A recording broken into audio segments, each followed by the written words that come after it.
This channel does not promote any violent, harmful, or illegal activities. All content provided by this channel is meant for an educational purpose only. সাত সকালে মর্মান্তিক দুর্ঘটনা হাওড়া পুরসভায়। একটি বড় eucalyptus গাছ চাপা পড়ে গিয়ে মৃত্যু পুরসভার 2 কর্মীর, আহত 1। পুরসভার পক্ষ থেকে মৃতের পরিবারের পাশে থাকার আশ্বাস দেওয়া হয়েছে। বুধবার সকালে 6:45 নাগাদ হাওড়া পুরসভার স্বাস্থ্য বিভাগের স্প্রে ম্যান উমেশ মাহাতো এবং নিরাপত্তারক্ষী নূর মোহাম্মদ ও আরও একজন নিরাপত্তারক্ষী সঙ্গে পুরসভার গেটের সামনে চা খেতে খেতে খবরের কাজ পড়ছিলেন। হঠাৎ হাওড়া পুরসভার প্রশাসক মণ্ডলীর চেয়ারম্যান সুজয় চক্রবর্তীর ঘরের সামনে একটি বড় ইউক্যালিপটাস গাছ 3 জনের ওপর ভেঙে পড়ে যায়। নূর মোহাম্মদ এবং উমেশ মাহাতো দুজনেই ঘটনাস্থলে গুরুতর জখম হয়। ঘটনার খবর পেয়ে হাওড়া থানার পুলিশ সঙ্গে সঙ্গে ছুটে আসেন। আহতদের নিয়ে হাওড়া জেলা হাসপাতালে গেলে চিকিৎসক দুজনকে মৃত অবস্থায় আনা হয়েছে বলে জানান। আহত আরও একজনকে প্রাথমিক চিকিৎসার পর ছেড়ে দেওয়া হয়। জানা গেছে উমেশ মাহাতো পুরসভার স্বাস্থ্য বিভাগের স্থায়ী কর্মী এবং নূর মোহাম্মদ অস্থায়ী কর্মী ছিলেন। নূরের নাইট ডিউটি থাকার কারণে সকাল 6টা নাগাদ ডিউটি শেষ হওয়ার কথা ছিল। বাড়ি যাওয়ার সময় আর মাত্র 15 মিনিট বাকি ছিল। তারপরে ওই সময়ের মধ্যেই গাছটি পড়ে যায়।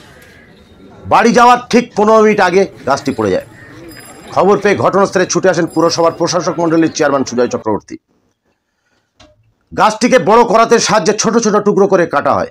এরপর বিপর্যয় মোকাবিলা দপ্তর এবং হাওড়া পুরসভার কর্মীরা ক্রেনের সাহায্যে অফিস টাইমের আগে গেটের সামনে থেকে গুঁড়ি ও ডালপালাগুলো সরিয়ে দেয়। পুরসভার কর্মীরা জানিয়েছেন দীর্ঘদিন গাছটা হেলেছিল, সেইভাবেই ঝড় বৃষ্টি ছাড়াই গাছটি হঠাৎ ভেঙে পড়বে কেউ বুঝতে পারেনি। তবে সকালের বদলে অফিস টাইমে যদি ঘটনা ঘটত তাহলে আরও প্রাণহানির আশঙ্কা ছিল। প্রাথমিকভাবে মনে করা হচ্ছে বর্ষায় গাছটির মাটি আলগা হয়ে যাওয়ার কারণেই গাছটি ভেঙে পড়ে। এদিন ঘটনাস্থলে দাঁড়িয়ে সুজয় চক্রবর্তী বলেন, এটা একটা মর্মান্তিক দুর্ঘটনা। 2 জন পুরসভার কর্মীর গাছ পড়ে মৃত্যু হয়েছে। এটা অত্যন্ত দুঃখজনক। আমরা দুটো পরিবারের পাশে আছি। তাদের সরকারের নিয়ম অনুযায়ী আর্থিক ক্ষতিপূরণ অবশ্যই দেওয়া হবে। চলুন আমরা শুনে নিই হাওড়ার পুরসভার চেয়ারপারসন সুজয় চক্রবর্তীর বক্তব্য। তিনি নিহতের পরিবারদের প্রতি কি আশ্বাস দিলেন, কি বার্তা দিলেন, চলুন আমরা শুনে নিই। আর্থিক যে কম্পেনসেশন সরকারি নিয়ম মেনে হয় সেটাও আমরা তাদেরকে অফার করব। বাট এটা একটা মোস্ট আনফর্চুনেট অ্যাক্সিডেন্ট। এটা ভোরবেলা হয়েছে, এই 6:45 এরকম, 5:50।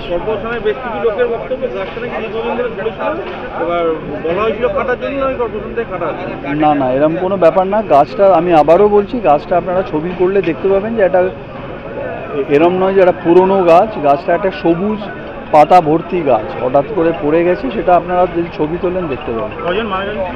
2 জন মারা গেছেন। আমাদের নূর বলে একটি ছেলে মারা গেছে, মাহাতো বলে একটি ছেলে মারা গেছে।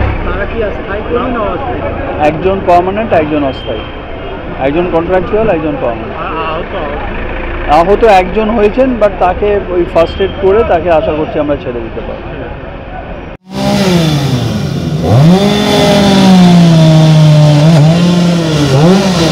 আমরা পুরসভার অস্থায়ী গানম্যান হানিফ মণ্ডলের বক্তব্য একটু শুনে নিই। চলুন আমরা শুনে নিই হানিফ মণ্ডলের বক্তব্য। এবারে ওনাকে চা আনতে পাঠালাম, নূর ইসলাম। চা নিয়ে এসে আমি উমেশ মাহাতো যে মারা গেছে, নূর 3 জনে চা খেয়ে আমরা 3 জনেই বসে একটা পেপার নিয়ে একটা নূর ইসলামকে দিলাম আর একটা আমি পড়ছি, আর উমেশ পিছনে মোবাইল দেখছে। দেখার পর হঠাৎ কোনো শব্দ নাই, কোনো কিছু নেই। আমার কপালে দেখছি গাছের পাতা। গাছের পাতা কেন? তখন দেখছি 2 জনেই ওরা ডেট। ওটা ওই 5:45। নূর ইসলাম তোমার হাওড়া কর্পোরেশনের গানম্যান, রাত্রে ডিউটি, ও 6টা ডিউটি শেষ হতো বাড়ি যেত, কিন্তু 5:45 ওদের অন্য শিফটে লোক আসবে তবে যেতে পাবে। আর আমিও গানম্যান, আমি ক্যাশ গার্ডে থাকি, আমার এখানে কোয়ার্টার আছে, আমি এখানে সকালে এসে বসে চা খাই।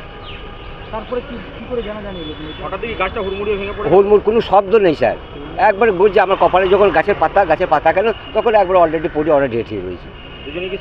হ্যাঁ, একজন মারা গেছে আর একজন জ্যান্ত ছিল, ওকে আপনারা নিয়ে যাস না, ওই রাস্তাতেই হসপিটালে যেতেই মারা গেছে। হ্যাঁ, বড় গাছ। কত পুরনো? তো অনেক দিনকার গাছ হবে, মোটামুটি তো 30। না, গাছের অবস্থা খারাপ ছিল, একবার জীর্ণ অবস্থা।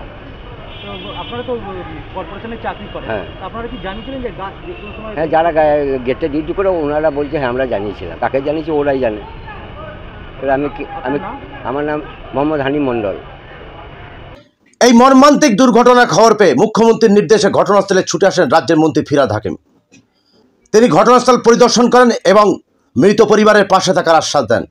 মৃতদের পরিবারের একজনকে চাকরিরও আশ্বাস তিনি দেন। তিনি বলেন, যিনি গানম্যান ছিলেন তার একটি ছেলে অস্থায়ীভাবে এই পৌরসভার কর্মী, তাকে তার বাবার জায়গায় বহাল করার চিন্তা ভাবনা সরকার অবশ্যই নেবে, এই আশ্বাস তিনি পরিবারকে দেন।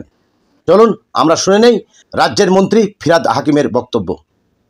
একটুখানি দাদা এসে একটু বলে দিলাম, যেরকম একটা মর্মান্তিক ঘটনা। এটা পিওরলি আমাদের লাক খারাপ, কোনো হাওয়া নেই, ঝড় নেই, বৃষ্টি নেই, হঠাৎ করে একটা গাছ এরকমভাবে পড়ে গেল, পিওরলি লাক খারাপ। ফ্যামিলি মেম্বার এসছে, আমি কথা বললাম, এখন একটা কম্পেনসেশন হাওড়া কর্পোরেশন থেকে দেওয়া হচ্ছে। আর ওই ফ্যামিলি, ওর ছেলেটা একেবারে ইয়াং, একজন আছে সে তো ডাইং ইন হার্নেসে চাকরি পাবে, আর ওর জায়গায় মানে বাবার জায়গায় ওকে আমরা ওতে হয়েছিল, মানে টেম্পোরারি স্টাফ ছিল ওই জায়গায়। আর ফ্যামিলির পাশে আছি এই পর্যন্ত, কী করব।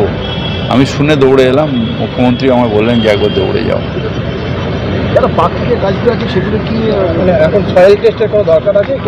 এরকম হয়তো সয়েল টেস্ট সম্ভব না, হাজারে হাজারে গাছ, কোন গাছটা পৌরসভার ভেতরে ওরা দেখে নেবে, সব কটাই করে নেবে।